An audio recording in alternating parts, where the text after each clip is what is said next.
Welcome to PushPrime. Configuring PushPrime is very easy and generally takes less than 5 minutes. This tutorial will guide you through the whole process of configuring PushPrime for your website. After you sign up and log in, you'll be brought to our dashboard. In order to use PushPrime on your website, you will first have to add your website in your dashboard. Adding your website is a very simple process. We collect a few pieces of info from you and then you're done. Click Continue on the Web button. It will bring up our new website dialog box. The first thing to enter is your website address. Skip the HTTP or HTTPS part at the beginning and just enter your domain name.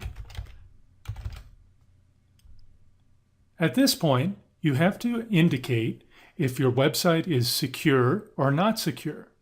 If it's secure, it will have HTTPS at the start of it. If you know that it does, click Yes. If you know that it does not, if it just starts with HTTP, click No. If you're unsure, click I don't know, please check that for me, and you will get an answer. If your website supports HTTPS, you can click Next. If it does not, you will need to choose a subdomain. Your users will have to go through that subdomain to register for notifications. Don't worry, you don't have to do anything other than come up with a subdomain name. If you type a subdomain that's already taken, it'll turn red. That won't allow you to use it. If you pick a unique subdomain, it will be blue. Once you've chosen your subdomain, click Next. This will open the General Info dialog. At this point, you can select the icon that you would like as your default on PushPrime push notifications. This icon is optional, but it's highly recommended that you upload an icon which reflects your business or brand. For best results, use square images with a size of at least 192 pixels on either dimension. For this example, I'm going to leave it with the PushPrime logo. Then, type the title of your website. By default, PushPrime uses our default parameters for sending notifications to Google Chrome. However, we do recommend that you add your own Google Push API key. You can get your own free from Google inside a Google account.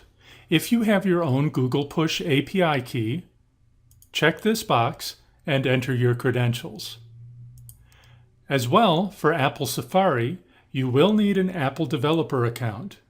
Once you have your Apple Developer account, click the box and enter the information.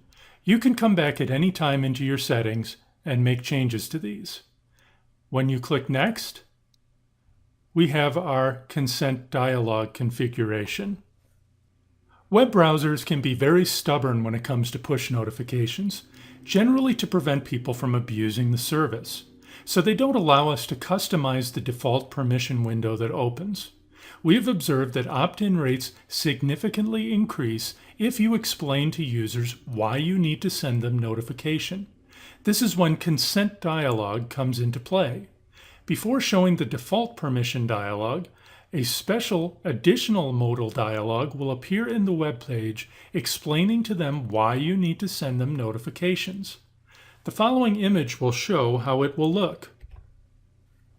You can completely customize the colors and text from styles after the initial setup is done. This dialog will appear, and then after it's clicked, the default dialog will appear, setting everything into place. We highly recommend that you set the consent dialog to Yes. The reminder button is a small icon which appears in the bottom left or bottom right of your web page. The reminder button is used to track the permission status of the users. If they initially decline the permission request, you can use the reminder button to grant permissions. The reminder button is also customizable from the Styles tab. We recommend that you keep this on Yes.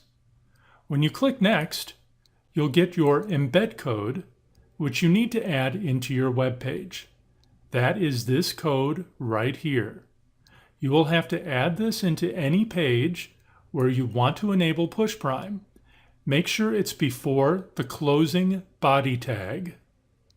If you are running a WordPress, Joomla, or Magento site, you can use our dedicated plugins to add the code automatically. If your website does not support HTTPS, this is all you need to do, and you can stop here. Just click Finish, and you're good to go. If your website supports HTTPS, there is an additional step. As an HTTPS user, the dialog you get with your code will look like this, very similar to the other, but you will have a button to configure the native opt-in. Click this button to open the native opt-in configuration. In addition to the embed code you added earlier, you will have to add one additional line of code in head element in your HTML document. If you're using our plugin for WordPress, Joomla, or Magento, go to Settings and enable Native Opt-in Tags option. After you click on the blue Click Here link, it will download a zip file. These are our helper files that you will need to upload into the root of your web server. That may be a public_HTML folder. After that, click on the Verify button so that our server can verify that those files are publicly acceptable. Once the verification is done, a Finish button will appear. You can click it to finish the website setup. If you encounter any issues, please feel free to reach out to us and we will be happy to help.